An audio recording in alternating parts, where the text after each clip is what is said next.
C'est du bonheur de nous retrouver en présence des écrits bibliques. C'est de la joie de partir dans les profondeurs des allégories de la Bible, de l'allégresse pour découvrir les symboliques des écrits sacrés, de l'émerveillement pour comprendre les métaphores situées dans la parole de Dieu. Tout cela est bénéfique au regard de l'amour que Dieu a pour nous à travers ce thème central qui traverse toute la Bible. En effet, la création des êtres humains créés par Dieu est symbolique d'amour. Alors, l'amour est un sentiment, une émotion, ou plutôt une attitude bienveillante et un engagement concret.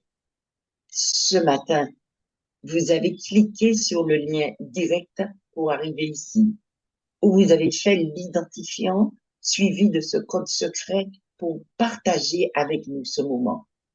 Permettez-moi de vous accueillir et de vous recevoir pour ce temps fort spirituel. Aussi, l'apôtre Paul avance dans les colonnes de Colossiens 4, verset 2. Persévérez dans la prière. Veillez-y avec une attitude de reconnaissance.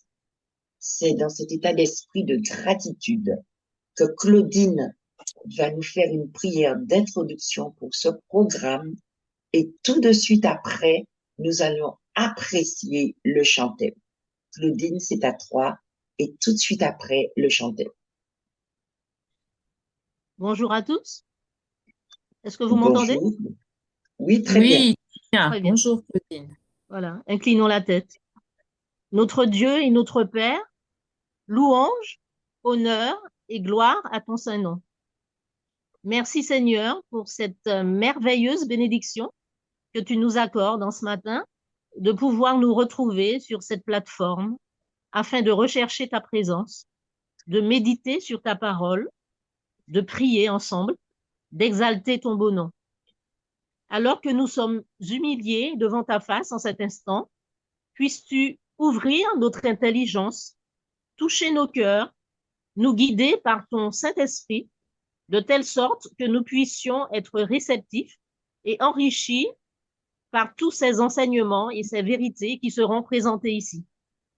Bénis l'ensemble de ce programme, bénis chaque intervenant, chaque auditeur, et puisses-tu exaucer cette prière dans le nom de Jésus, notre Sauveur. Amen. Amen. Amen. Amen.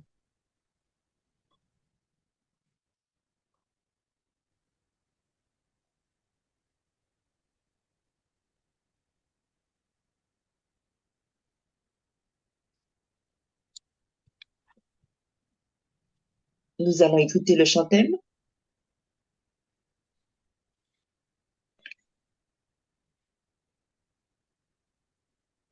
L'amour de Dieu de loin surpasse ce qu'on peut dire. Un cœur humain, il est plus grand que les espaces. Même en l'abîme, il nous atteint. Pour le péché de notre monde, Dieu nous donna Jésus. Il nous pardonne aux paix profondes, il sauve les perdus. Verser de l'encre dans les ondes, changer le ciel en parchemin, tendez la plume à tout le monde et que chacun soit écrivain. Vous dire tout l'amour du Père ferait tarir les eaux et remplirait la place entière sur ces divins rouleaux. L'amour de Dieu si fort, si tendre est un amour sans fin. Tel est le chant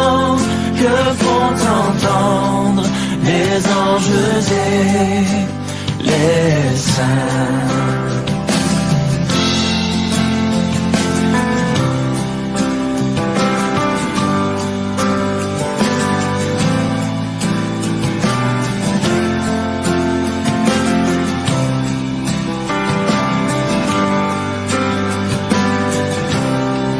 Et que le monde un jour chancelle avec ses trônes et ses rois, quand trembleront tous les rebelles, soudain saisis d'un grand effroi. Que Dieu l'avoue, que rien ne lasse pour nous encore vivra. C'est le miracle de la grâce. Amen, alléluia. L'amour de Dieu, si fort, si tendre, est un amour sans fin. Tel est le chant que font entendre les anges et les saints. L'amour de Dieu, si fort, si tendre, est un amour sans fin. Tel est le chant que font entendre les anges et les saints.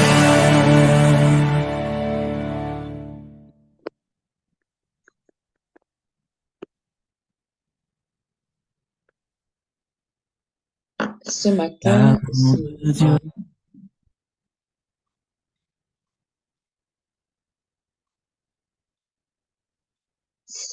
j'ai le privilège de vous présenter un jeune pasteur très dynamique. Il est marié, père d'une petite fille et d'un petit garçon. Il est actuellement responsable de 4 églises dans le nord de la Martinique.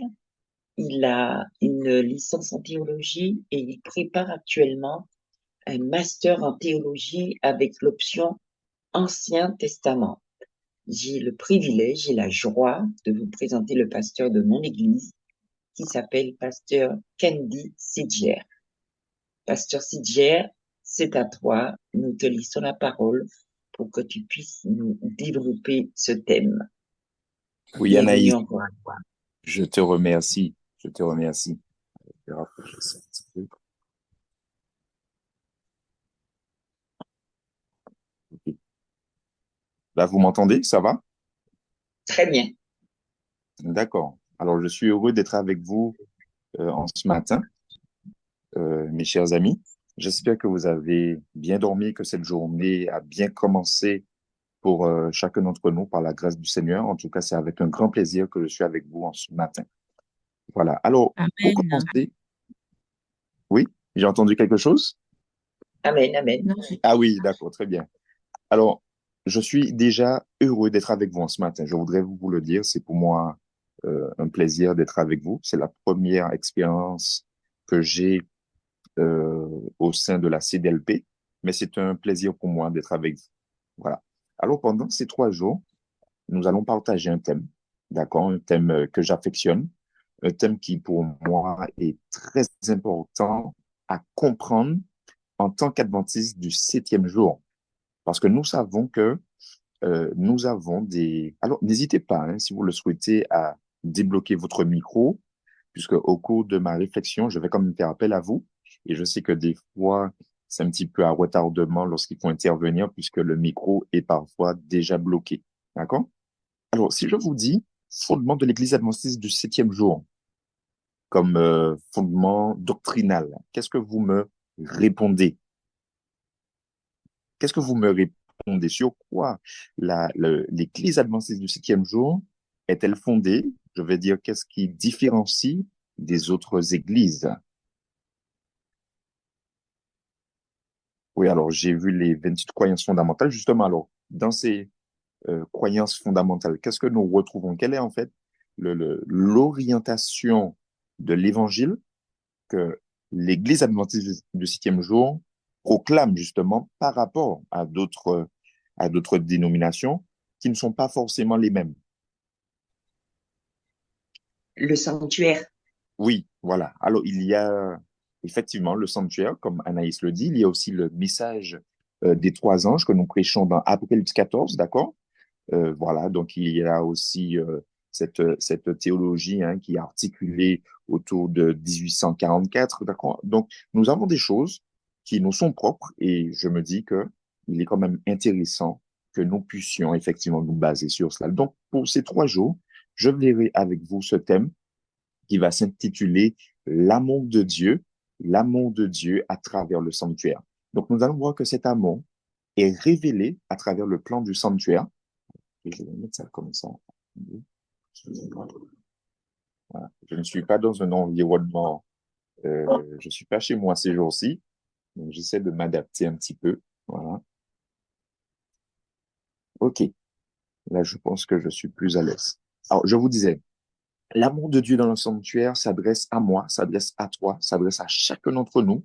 Et en fait, à travers cette théologie qui nous est présentée dans le sanctuaire, eh bien, nous allons découvrir déjà, premièrement, aujourd'hui, eh bien, pourquoi le sanctuaire est une preuve irréfutable de l'amour de Dieu pour moi. D'accord? Donc, c'est le thème que nous allons débattre aujourd'hui. La raison d'être du sanctuaire, une preuve irréfutable de l'amour de Dieu pour moi. Alors, nous savons, chers amis auditeurs, que le sanctuaire, alors déjà, avant de parler de ça, Dieu est un Dieu 3 fois saint. Nous le savons. Nous savons que ce Dieu créateur et rédempteur, qui règne en roi des rois, bien sûr, de toute éternité, ce Dieu ne tolère pas le péché. Ça, nous le savons. Nous savons également qu'il ne tolère pas tout ce qui pourrait s'apparenter au péché. D'accord? Puisque c'est un Dieu 3 fois saint. D'ailleurs, le prophète Isaïe, lorsqu'il a vu cette vision, chapitre 6, qu'a-t-il déclaré? Est-ce que vous pouvez m'aider un petit peu? Lorsqu'il a vu cette vision du trône de Dieu, il a déclaré, malheur à moi qui ai vu, alors j'ai pas les termes exacts, mais malheur à moi, euh, malheur à mes yeux qui ont vu donc ce Dieu, moi qui ai les lèvres impures et dont je fais partie et où je fais partie d'un peuple dont les lèvres également sont impures. Et il croyait qu'il allait mourir. D'accord? Même chose, même son de cloche pour les autres qui ont pu apercevoir la gloire de Dieu. Donc, nous savons effectivement, depuis le récit du commencement de ce monde, et bien que la présence de Dieu sur terre est conditionnée. Est-ce qu'on est ensemble jusqu'à maintenant? La présence de Dieu sur ce monde est conditionnée. Donc, nous savons que dans Genèse 1 à 3, donc, nous voyons clairement la présence de Dieu sur la terre, d'accord, puisqu'il visitait nos premiers parents.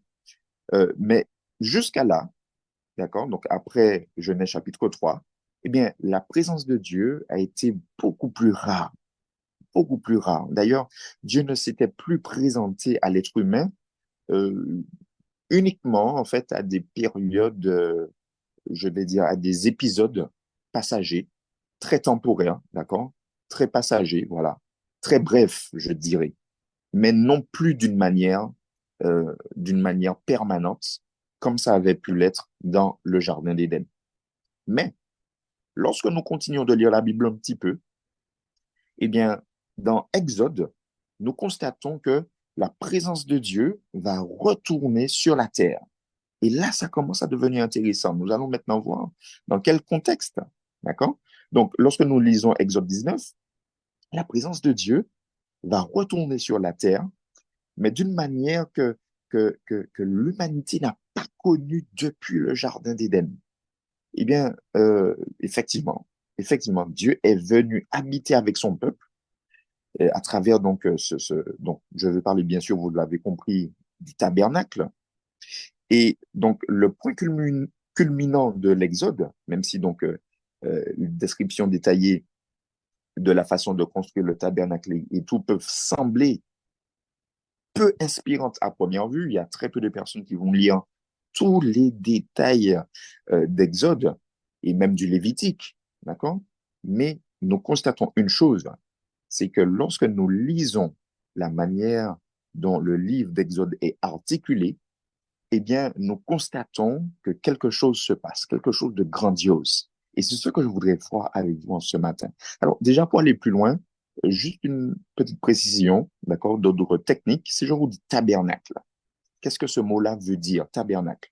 Donc, tabernacle signifie simplement demeurer, d'accord? Demeurer. Donc, ça, c'est important de le retenir. Et en fait, le tabernacle n'était ni la première ni la dernière demeure de Dieu dans la Bible. D'accord? C'est vrai que on va dire d'une manière physique, que d'une manière peut-être visuelle, que c'était la première demeure, mais avant cela, Dieu avait déjà une première demeure dans la Bible. D'accord? Si on retourne, par exemple, dans le livre de l'Exode, Dieu avait déjà une première demeure. Lorsqu'il venait, en fait, euh, avec nos premiers parents, il demeurait, il tabernaclait avec eux, il demeurait avec eux dans le jardin. D'accord? C'est le même terme qui est employé. Il demeurait avec eux. Donc, en fait, le sanctuaire israélite n'était pas la première demeure de Dieu, en tout cas parmi les hommes, je veux dire, parmi les hommes dans la Bible. OK? Maintenant, euh, lorsque nous faisons effectivement progressivement ce cheminement, eh bien, je voudrais justement toucher avec vous ce premier point crucial. Dieu, malgré tout ce qui s'est greffé autour de cette chute, Dieu tout de même a exprimé le désir d'habiter avec cette race pécheresse, par qui, bien sûr, toute la création a été affectée. Nous le savons que le péché est rentré dans tous les tissus de la création. Mais je vous pose une question. Si vous observez une colonie de vacances, moi, j'ai déjà eu l'occasion d'être dans des colonies de vacances lors de mon adolescence. Avec qui souhaiteriez-vous passer, admettons si c'est 2 semaines ou 3 semaines, d'accord? Avec qui souhaiteriez-vous passer ces 2 ou 3 semaines, voilà? En tout cas, avec qui souhaiteriez-vous partager votre chambre?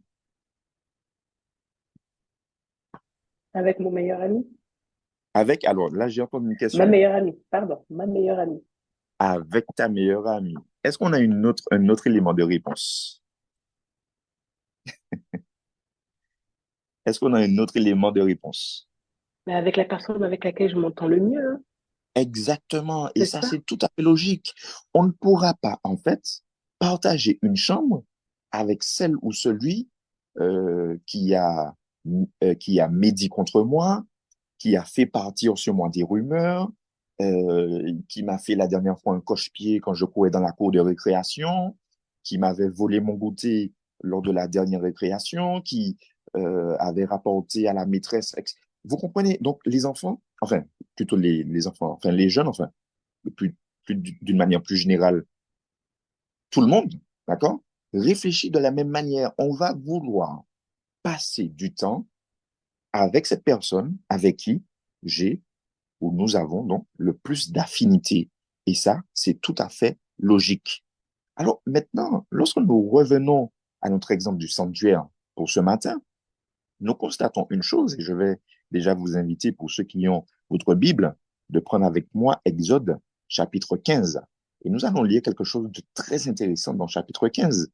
Alors, je disais que Dieu s'est lancé un pari dangereux, mes amis. Chers frères et sœurs, Dieu s'est lancé un pari dangereux.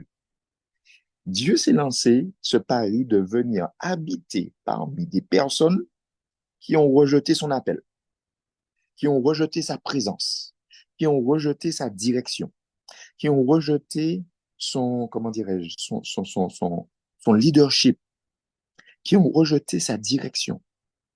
En fait, Dieu a rejeté des personnes qui n'étaient pas, qui n'étaient normalement pas compatibles avec lui. Est-ce que est-ce que vous me comprenez jusqu'à maintenant? Puisque c'était des personnes qui avaient déjà été, je dirais, infectées, qui avaient été déjà, oui, c'est ça le terme que je vais employer, infectées, d'accord, par l'ADN du péché. Et nous savons que Dieu, le Dieu trois fois saint, ne peut supporter, ne peut habiter, euh, d'accord, avec le péché. Alors, juste un petit point temps. J'aime, je suis très attaché au timing. Je n'aime pas dépasser le temps qui m'est autorisé. Anaïs, si tu peux me dire, s'il te plaît, jusqu'à quel jusqu'à quel... donc, combien de minutes il me reste, s'il te plaît? Jusqu'à quelle heure? Voilà, j'ai la parole. On va te l'indiquer. Excuse-moi? On va te l'indiquer. Tu peux continuer. Elle va te l'indiquer. Elle va t'envoyer un message. Ah, d'accord, il va m'envoyer un message. Merci. Non, c'est pour le déroulement de... Oui, Voilà, c'est oui. pour savoir si je peux encore... Ok, très bien. Alors, Oui, tu peux on y va lire aller. en Exode chapitre 15 et je vais lire avec vous le verset 16. Est-ce que vous avez trouvé? J'espère que vous avez trouvé. Alors, on va lire à partir du verset 15. Donc ici, il s'agit du psaume de Moïse lorsqu'il a donc accompli cette... enfin, lorsqu'il a accompli, lorsque sa main, je dirais, a accompli ce que Dieu a opéré. D'accord? Lorsque Dieu, justement, a développé sa toute-puissance à travers le bâton de Moïse. Donc, je veux parler non seulement de la traversée de la mer Rouge, d'accord? De la mer des Joncs, mais aussi la mort de l'armée la plus puissante au monde à cette époque. Donc, je vais parler de l'armée égyptienne et de son pharaon. Alors, ici, il déclare, la crainte et la frayeur les surprendront. Par la grandeur de ton bras, ils deviendront muets comme une pierre jusqu'à ce que ton peuple soit passé au Éternel, jusqu'à ce qu'il soit passé. Et écoutez le terme qu'il emploie maintenant, c'est ici ce qui nous intéresse. Il déclare le peuple que tu as acquis. Le peuple que tu as acquis. Dieu a acquis, mes amis, mes frères et sœurs, Dieu a acquis un peuple d'esclaves. Non seulement Dieu a acquis un peuple infecté de péché, mais Dieu également a acquis à son nom, d'accord, à son nom 3 fois saint, Dieu s'est acquis un peuple d'esclaves. Je continue. Au verset 17, il est déclaré, et écoutez, et ça, ça commence à devenir intéressant. Tu les amèneras et tu les établiras sur la montagne de ton héritage, au lieu que tu as préparé pour ta demeure, ô Éternel, au sanctuaire, Seigneur, que tes mains ont fondé. Alors ici, je ne sais pas pour vous, mais dans cette phrase-là, je vois et je contemple une déclaration d'amour, mes amis. Dieu, non seulement il s'est acquis un peuple, mais en plus de cela, donc un peuple non seulement pécheur, mais également un peuple esclave. Et en plus de cela, il lui propose non seulement donc de le libérer, de le conduire, d'accord, de le conduire pas à pas. Donc nous connaissons hein, toutes les étapes que les enfants d'Israël ont pu traverser à travers le désert, combien de temps ils ont pu donc errer à travers toutes ces péripéties dans le désert. Et même après, comment ils ont dû pas après pas conquérir la terre promise. D'accord? Roi après roi, ils ont avancé dans leur conquête. OK? Mais ici, Dieu déclare à travers le verset 17, euh, tu demeures au Éternel, au sanctuaire Seigneur. Donc là, on parle de quelque chose qui s'apparente à la demeure de Dieu. D'accord? Que tes mains ont fondé. OK?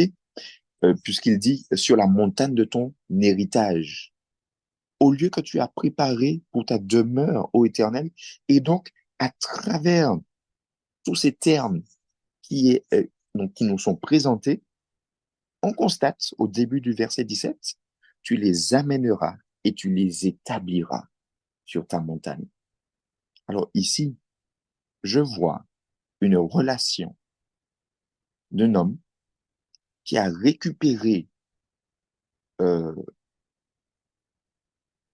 je dirais, celle qui lui est chère, je vais employer ce terme ainsi, celle qui lui est chère, pour maintenant la ramener plutôt dans sa demeure, dans ses demeures grandioses, éternelles, dans cette montagne, sur cette montagne de son héritage, d'accord? Afin de l'établir. Et non pas de l'établir ici comme, mais réellement de l'établir comme étant sa promise. Alors ici, mes amis, nous voyons une déclaration d'amour du Seigneur mais sans précédent. Parce que ici, nous voyons une relation qui est en train de se tisser, même lorsque le peuple d'Israël n'avait rien mérité. Et ici, je pense que nous pouvons tout de même nous accorder sur cela. Le peuple d'Israël n'avait rien mérité. Et pourtant, et pourtant, eh bien, Dieu, à travers cette, voilà, cet acte d'amour, puisqu'il a fait lui-même le premier pas, d'accord? Eh bien, il met son peuple à une hauteur que aucun peuple jusqu'à là n'avait encore expérimenté, à savoir pénétrer la demeure de Dieu. Et pour cela, je dis amen à cela. Alors, nous allons évoluer dans notre déroulement. Vous savez,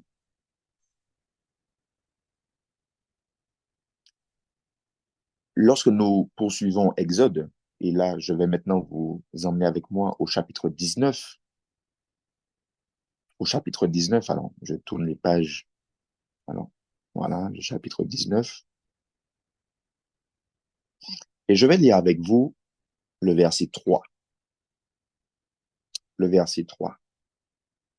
Moïse monta vers Dieu, et l'Éternel l'appela du haut de la montagne en disant, tu parleras ainsi à la maison de Jacob, et tu diras aux enfants d'Israël, vous avez vu ce que j'ai fait à l'Égypte et comment je vous ai porté sur euh, des aigles d'aigle et amené vers moi. Maintenant, si vous écoutez ma voix et si vous gardez mon alliance, vous m'appartiendrez entre tous les peuples, car toute la terre est à moi. Vous serez pour moi un royaume de sacrificateurs et une nation sainte. Alors ici, je précise, nous ne sommes pas en train de lire l'épître de 1 Pierre. D'accord? Nous sommes bien en train de lire ici Exode. Et depuis l'Exode, vous constatez comme moi-même que Dieu appelait déjà sa promise, donc son peuple, à devenir quoi? À devenir, alors je reprends les termes, un royaume de sacrificateurs, une nation sainte. Voilà les paroles que tu diras aux enfants d'Israël. Moïse vint appeler les anciens du peuple et le mit devant eux, et mit, pardon, devant eux toutes ces paroles comme l'Éternel lui avait ordonné. Alors, ici, on continue ce cheminement vers ce que Dieu souhaite pour vous et moi, vers ce que Dieu souhaite pour son peuple. Et là maintenant, nous passons à une autre étape où Dieu réellement, à travers ce qu'il va maintenant partager avec ses enfants, eh bien, Dieu maintenant souhaite se révéler à ses enfants. Dieu maintenant souhaite se révéler, eh bien, à chacun d'entre nous, j'ai envie de dire. Et vous savez, lorsque nous lisons l'esprit de prophétie, nous constatons que la scène à travers laquelle, donc je ne veux pas quand même lire tout le chapitre 19 avec vous, mais ce Dieu-là va paraître comme un Dieu terrifiant. Parce que lorsqu'il va commencer à parler du haut de la montagne, eh bien, la scène au cours de laquelle le Seigneur va proclamer sa loi va revêtir un caractère totalement terrifiant pour le peuple. Pourquoi? Parce qu'il voulait donner une idée juste de sa gloire, de sa majesté, une idée de son caractère sacré. Pourquoi? Afin que moi, en retour, je puisse m'attacher à lui. Et j'ai envie de te dire, à travers donc tout ce qu'il a déjà fait dans ta vie, es-tu déjà en mesure de t'attacher à ton Seigneur? Ensuite, Dieu également s'est montré être intransigeant. Intransigeant parce qu'il va dire à Moïse, eh bien, va vers le peuple et qu'il se purifie. Donc cela, on voit cela lors des versets suivants. Qu'ils se purifient tous aujourd'hui et demain, qu'ils lavent leurs vêtements afin d'être prêts pour le troisième jour. Car, le chapitre continue en disant, car ce jour-là, l'Éternel descendra à la vue de tout le peuple. Et donc, je vais un petit peu récapituler avec vous. Et en fait, personne ne devait toucher le rebord, la montagne, en fait, le rebord. Donc, ils avaient mis en fait une délimitation.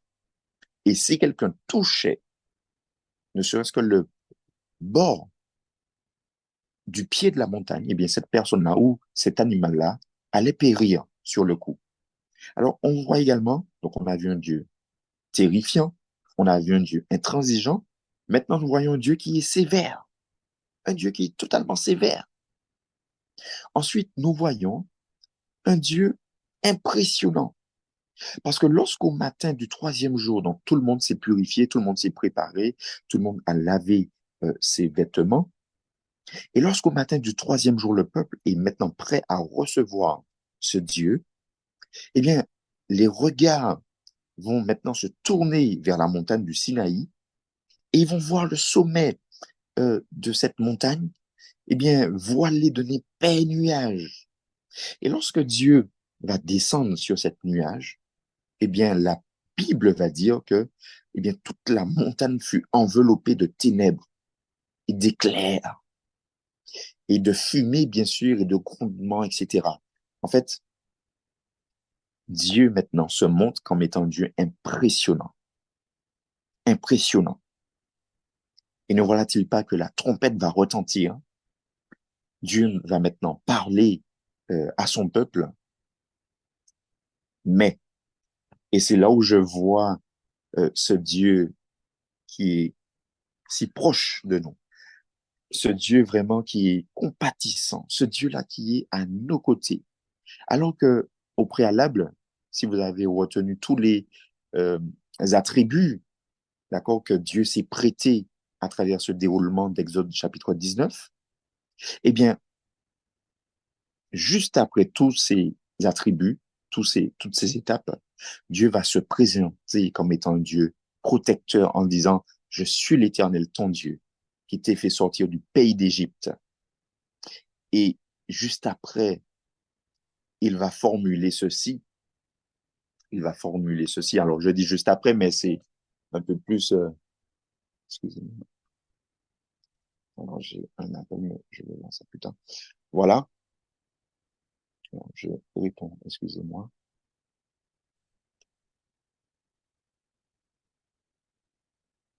OK. Après cela, comme je disais plutôt, il va faire une déclaration à son peuple. Alors, bien sûr, par la suite, tout cela sera écrit, mais il va déclarer à son peuple, tu aimeras l'Éternel ton Dieu de tout ton cœur, de toute ton âme et de toute ta force. Vous avez entendu ça? Bien sûr, c'est quelque chose que nous connaissons. Alors, je ne vais pas détailler ce texte aujourd'hui pour vous, mais lorsqu'il va détailler, lorsqu'il va faire cette déclaration à son peuple, mes amis, si nous prenons le temps de nous poser pour décortiquer cette déclaration à son peuple, nous allons constater une déclaration d'amour, mais encore une fois sans précédent. Et Dieu, comme ça, va ajouter étape après étape des preuves de son amour pour son peuple Israël. Et donc, Moïse, qui est appelé sur la montagne pour donc être au plus près de cette présence divine, Moïse qui est appelé par Dieu lui-même sur la montagne pour passer ce temps en tête à tête, dans Exode chapitre 25, verset 40, il va déclarer, regarde et fais d'après le modèle qui t'est montré sur la montagne. Mais juste avant d'en arriver là, si je vous dis, mais qu'est-ce que Moïse a bien pu faire pendant 40 jours et 40 nuits sur la montagne? Est-ce que vous vous êtes déjà posé la question? Qu'est-ce qu'il a bien pu faire pendant 40 jours et 40 nuits sur une montagne? Puisqu'en fait, si vous vous souvenez bien, le peuple croyait Moïse mort. Est-ce que vous êtes avec moi ce matin? Le peuple croyait Moïse mort. Qu'a-t-il bien pu faire pendant 40 jours et 40 nuits sur la montagne?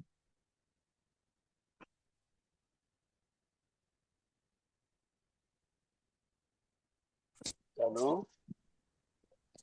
Allô? Il s'entretenait avec Dieu, prenait les directives pour instruire le peuple. Très bien, merci pour ta réponse. Un autre élément de réponse? Je pense Intercéder pour le qu'il est peuple, d'accord. resté. Je Vas-y. pense qu'il est resté en adoration pendant toute cette période aussi. Tout à fait, tout à fait. Oui, oui, oui. C'est Il Dieu qui priait lui a pour transmis, c'est Dieu qui lui a transmis tout ce qui concernait en la Genèse, tout ce qu'il ne connaissait pas, c'est Dieu qui lui a enseigné tout ça. Donc, ils ont passé du temps ensemble. Tout à fait. Effectivement. Alors, je n'ai pas tout entendu. Je lui. n'ai pas entendu les tables de pierre. Oui, oui. Oui, d'accord. Converser avec Dieu, très bien. OK. Il y a encore une réponse que j'attends que je... Il était peut-être pas en état d'éveil physique, mais complètement embrasé par l'état Oui, spirituel, c'est-à-dire ce cœur à cœur avec Dieu qui ne comptait pas sur le physique, mais que tout à fait. sur ce côté où l'esprit, il ne faisait qu'un. Et donc Tout le à fait. temps, il n'y avait pas de temps possible. Tout à fait. Tout à fait. Dans le, Implorer, dans le chat, il y a quelqu'un qui a écrit, il conversait avec Dieu, il était un cœur à cœur avec Dieu, mieux le connaître et implorer Dieu. d'accord. J'avais pas lu le chat, désolé. D'accord. Merci. Une autre personne a dit aussi, il était sans doute en jeûne et en prière. Oui, il était en jeûne, ça c'est sûr. Puisque, souvenez-vous que Jésus tout comme Moïse, a également jeûné 40 jours et 40 nuits. D'accord? Dans ce désert juste après son baptême. D'accord? Et donc, Moïse également s'est prêté à ce jeûne de 40 jours et de 40 nuits. Alors, nous n'allons pas revenir sur ce jeûne, mais je voudrais vous dire tout de même que lorsque nous regardons, donc je viens de lire pour vous Exode chapitre 25, mais regardons quand même Exode. Alors, attendez, voilà, 25, toujours le chapitre 25, mais regardez le début du chapitre.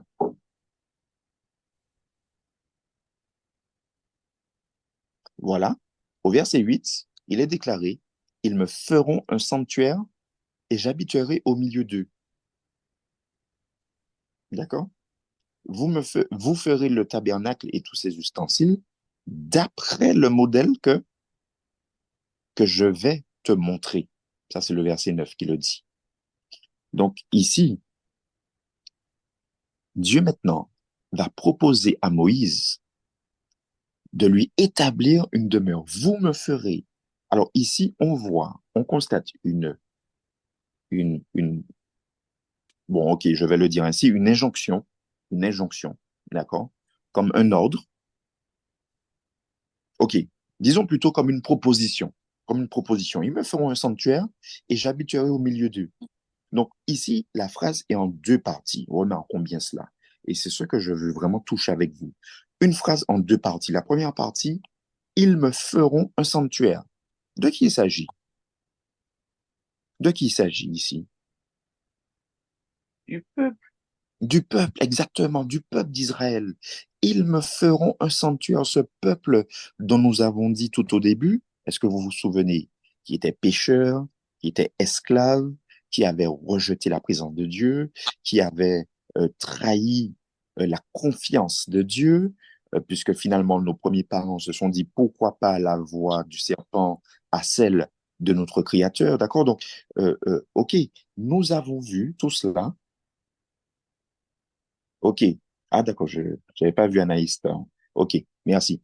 Donc, nous avons vu tout cela au début et maintenant, Dieu déclare, donc vous me ferez sanctuaire et maintenant, moi, je vais maintenant apporter ma pierre à l'édifice et j'habiterai au au milieu d'eux. Alors ici, l'être humain met sa part, mais Dieu aussi met sa part. Pourquoi?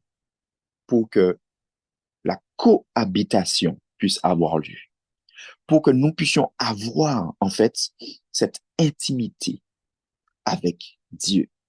Pour que je puisse habiter, demeurer, pour que je puisse partager quelque chose de fort, de profond, de total, de complet avec mon peuple. Et ici, il n'est pas dit d'habiter, par exemple, sur la place publique, d'habiter sur quelque chose, je sais pas moi, de générique, non, d'habiter sur quelque chose dans un lieu qui est propre à Dieu. Donc Dieu, en fait, à travers cet amour, nous permet de pénétrer sa présence, de pénétrer, en fait, ses parvis. Et c'est pour cela que le roi David a déclaré, mieux vaut un jour dans, et aidez-moi un petit peu, mieux vaut un jour dans Dans ses parvis comme il ailleurs. et que 1000 autres ailleurs. Parce que le cœur du roi David a été l'un des cœurs humains les plus attachés à celui de Dieu, au cœur de Dieu. Alors, mes amis, aujourd'hui, disons que c'était une petite introduction. Demain, nous allons commencer à rentrer dans le vif du sujet afin que nous puissions, eh bien, en tant que croyants, comprendre que, en fait, lorsque Dieu effectivement m'a appelé, lorsqu'il s'est révélé à moi également, eh bien, maintenant, il m'appelle afin que je puisse passer du temps avec lui, être en tête à tête avec lui. Alors, je ne vais pas vous dire d'aller faire un jeûne de 40 jours et de 40 nuits. D'accord? C'est quelque chose quand même qui est très particulier. Toutefois, Dieu aujourd'hui nous appelle à demeurer avec lui, de tabernacler avec lui. Nous prions. Seigneur notre Dieu, nous voulons te dire merci. Merci pour ces enseignements. Merci pour ces exemples. Merci pour ce cheminement que tu nous présentes à nouveau. Et alors que nous voyons, Seigneur, combien tu as été patient, combien tu as été bon, miséricordieux envers les enfants d'Israël, je te demande les mêmes grâces pour tes enfants aujourd'hui. Je te demande pour chacun d'entre nous que tu puisses te révéler à nous. Que tu puisses, Seigneur, non seulement nous appeler, mais aussi te révéler à chacun d'entre nous, mais aussi nous donner, mettre dans nos cœurs cette volonté de passer du temps en tête à tête avec toi, afin que tu puisses révéler à nos cœurs, eh bien, comment tabernacler, comment habiter, comment demeurer dans ta présence. Seigneur, nous sommes à ton écoute. Fais ton œuvre en nous, car nous t'avons prié dans le doux nom de Jésus-Christ et pour sa gloire éternelle. Amen. Amen. Amen. Amen, amen. Amen. Merci infiniment, Pasteur Sidjer. Nous retenons ce matin que l'expérience du sanctuaire nous propose de regarder à notre propre condition, de reconnaître notre état, si je puis dire, et laisser Dieu pénétrer notre vie. Entreprendre également l'expérience du sanctuaire et rencontrer ce Dieu qui paraît, j'ai envie de dire, inaccessible, et lui laisser une chance de témoigner tout l'amour qu'il a pour nous en pénétrant dans le sanctuaire et pour reprendre ton mot, pour tabernacler avec lui. Alors, nous bénissons Dieu et nous te remercions pour cela, pour ces informations. Ainsi, nous lisons dans le livre d'Ésaïe, le chapitre 41, verset 10, « Je suis l'Éternel ton Dieu, celui qui te fortifie, ne crains rien, sois fort et courageux, je te soutiendrai toujours, dit l'Éternel. » Alors, ce matin, je vous propose de partir. Allons, tournons-nous vers Dieu qui nous dit qu'il sera toujours là pour nous soutenir.